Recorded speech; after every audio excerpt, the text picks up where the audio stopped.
Omaha's Henry Doorly Zoo, a facility that has zoo enthusiasts from all across the globe flocking to Nebraska to see what many consider to be one of the best zoos in the world.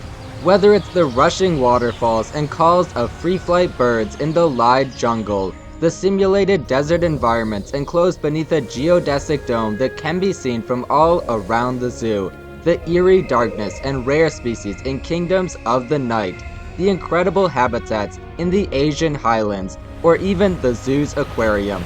Few zoos have that wow factor more than Omaha. However, while today's feature isn't as flashy as those I've just listed, I'm here to show you why Expedition Madagascar is yet another reason why you need to visit Omaha's Henry Doorly Zoo. Madagascar is considered one of the world's top biodiversity hotspots. It is home to over 14,000 species of plants, nearly 25,000 different animals, around 90% of which are endemic, making it one of the most unique ecosystems on the planet. Expedition Madagascar opened in 2010 after 2 years of construction. However, the Henry Doorly Zoo has been involved in research in Madagascar since 1998, which I'll swing back to at the end. The zoo's complex here consists of 15 indoor exhibits within the main building, with 4 more habitats waiting just outside. I found this to be one of the less busy attractions on my 2 visits, a great place to escape the crowds, and though the habitats are more simple, almost old-fashioned by Omaha standards, as you'll see, it is the species that makes this a must-see attraction. Let's begin.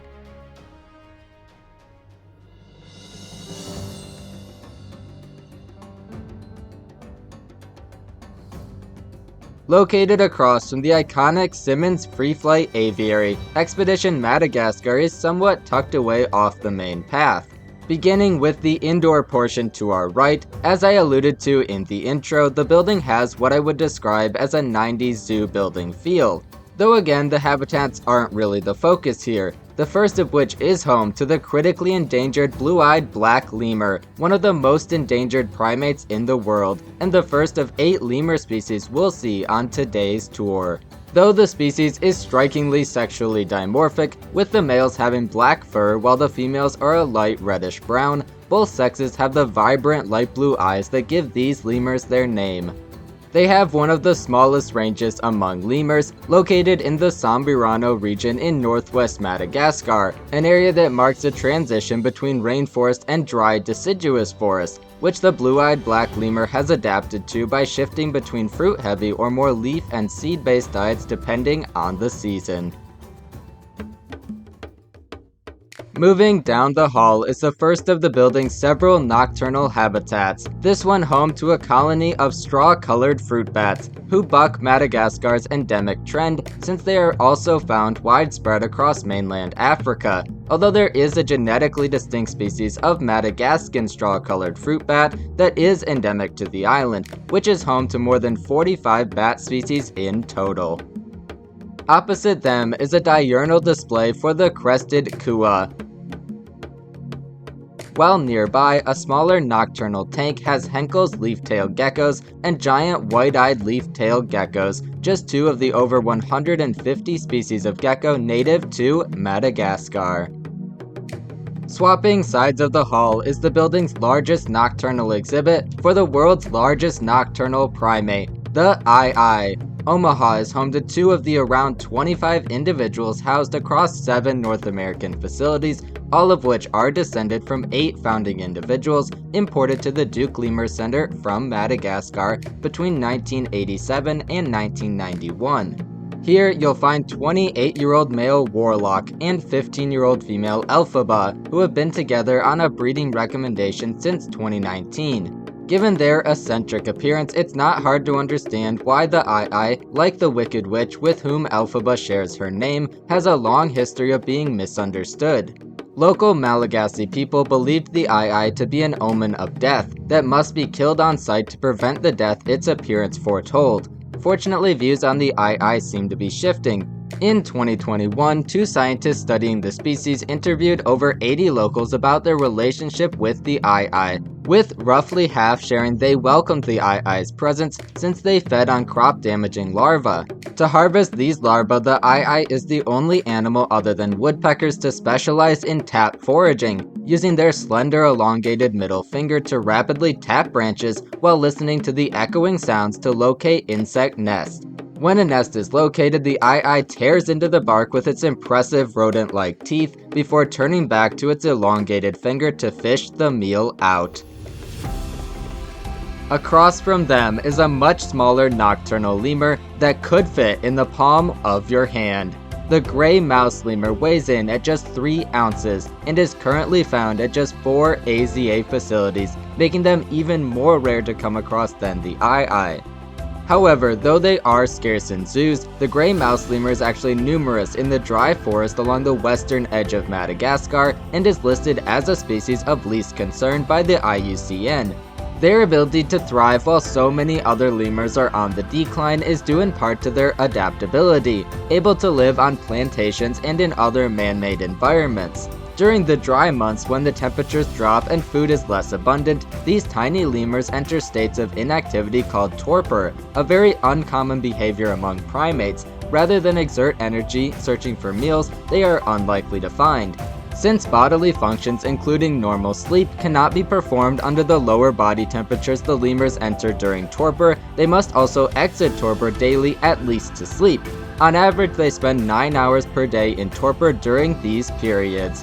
In preparation for this, they spend the preceding months gorging themselves on insects, fruits, flowers, and gum.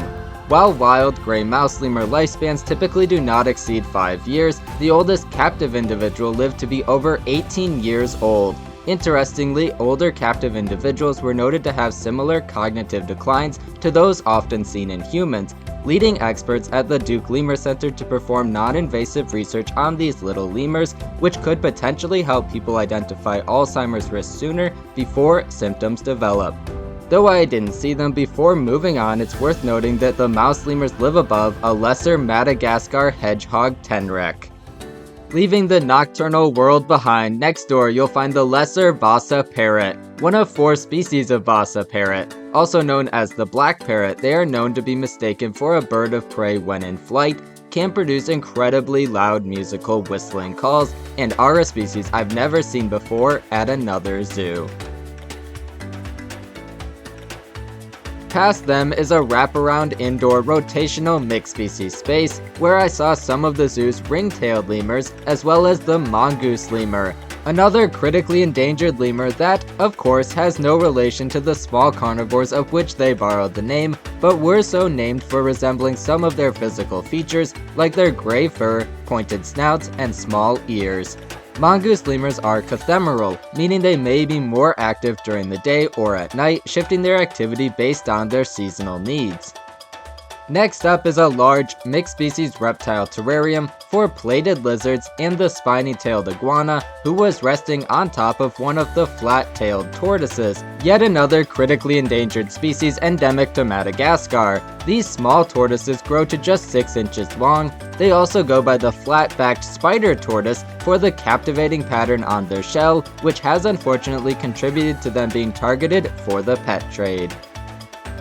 Starting down the final line of indoor habitats, nearby are 2 more tanks for Cuvier's Madagascar swifts, and the second a multi-species snake habitat for Dumeril's ground boas and Madagascar giant hognose snakes, making their first appearance since my very first exhibit tour episode.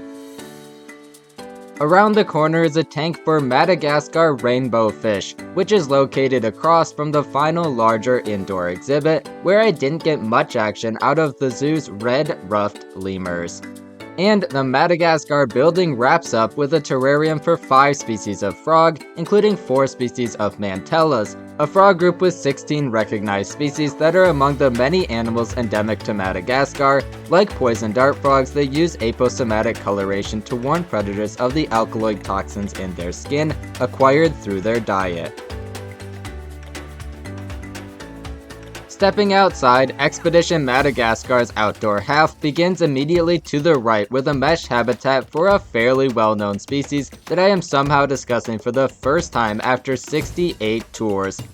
The Fossa. Despite measuring less than 5 feet from nose to the tip of their tail, and typically weighing under 20 pounds, the Fossa is Madagascar's top predator, and one of the only non-human predators the island's many lemurs have to worry about. But what exactly is the Fossa itself? Well, they have at times previously been classified as members of the felid and vivarid families due to their shared characteristics with both. However, they are now known to be more closely related to mongooses and belong to the family Eupluridae alongside 9 other Malagasy carnivores and are the only extant members of their genus.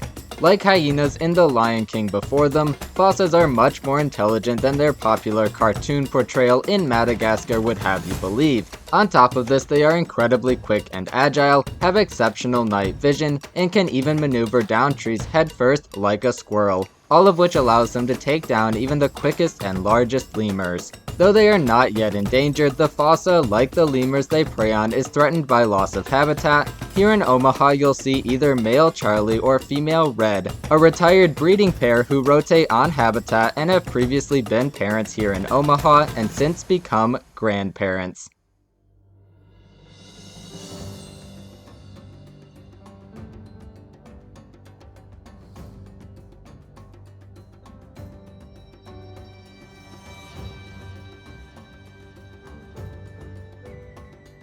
Moving back along the Madagascar building, our final section is a boardwalk that runs parallel to the building in the opposite direction, placed in between 2 habitats.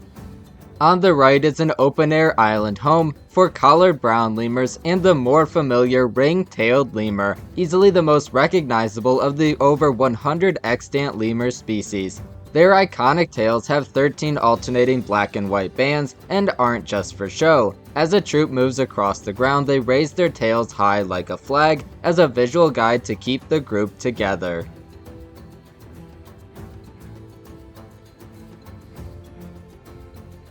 Opposite them is an elevated view into a mesh habitat where I just caught the backside of a crowned lemur, who live alongside black and white ruffed lemurs. They are among the louder and more vocal lemurs, with communications including barking alarm calls and territorial shrieks, wails, and howls, which I've been fortunate to hear a number of times on my travels, including here in Omaha.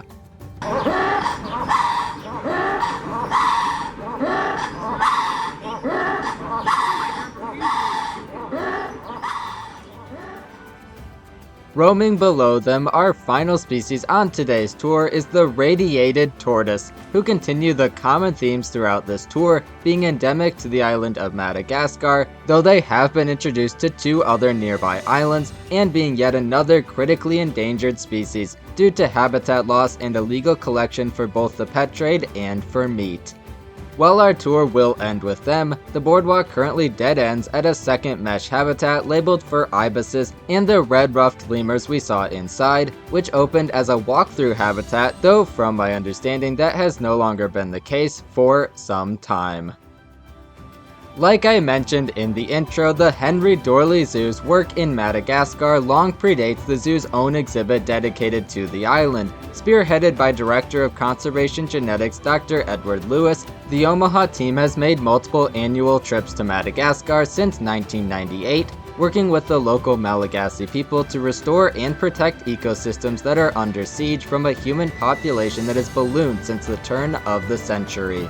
Dr. Lewis's research has led to the discovery of 24 new lemur species, and the team has celebrated triumphs like the introduction of fuel-efficient stoves in place of open cook fires that both lowered strains on local forests and also risk of lung disease for the local people, and just recently the planting of their 6 millionth tree since 2012.